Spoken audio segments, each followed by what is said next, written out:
ami dilla marwa ami sayna himbe am fada modda modda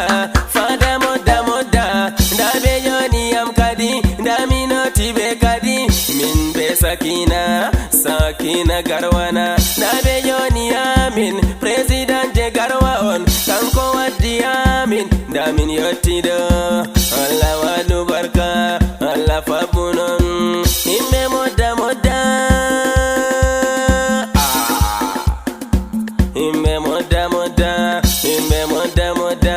da minoti monane amilela monane hollam le president jele di garwade abedu walabo toije marwabo amilara modon ami seda mangumon Allah barkidin kadi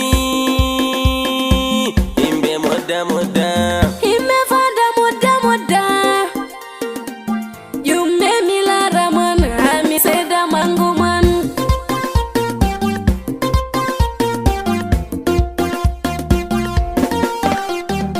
himbe fada modda modda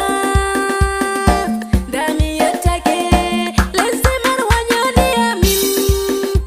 gami ami lelame fada modda modda na president wanyoni amin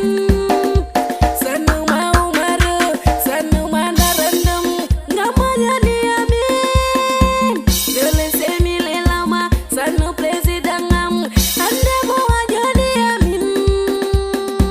gami ami lelamon gami ami indamon ande lesi marwado Allah fono ballemon Allah yaro yeso oma fe koma bani Allah odiri oma fe koma bani Allah muidum sanama umaru warle no tam gami ami lelama sanu baba hawalu sanu kerko halima sanu baba hawalu sanu ma umaru randam Allah rene mai gida himme fada modda modda yumme milara mon ami seda manguman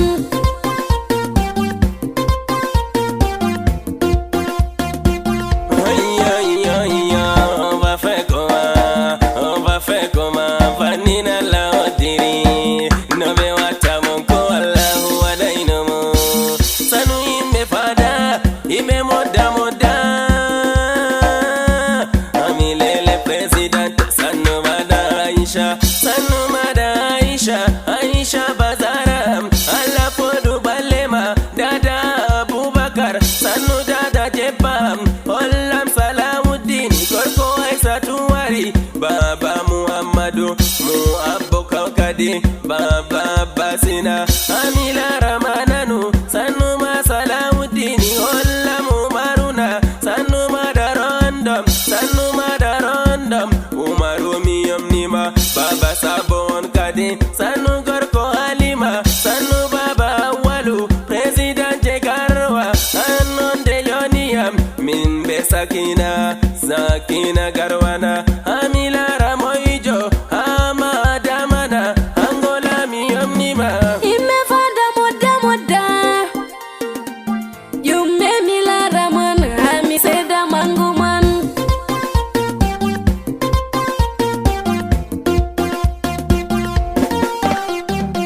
president milele bana amma adama wali Angola milarima garko rena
wari baba yel walid wari secrétaire miyam nima sanu ma secrétaire général miyam nima nanu Abubakar bara miyam nima nanu sanu gorko mayrama baba Faiza fu wari ashwena miyetama toy baba le parisien dija salang wari dada ya wari abe ajajeba abe jeba dada restaurant wari comme sera konte Amadou Salatu Kazawala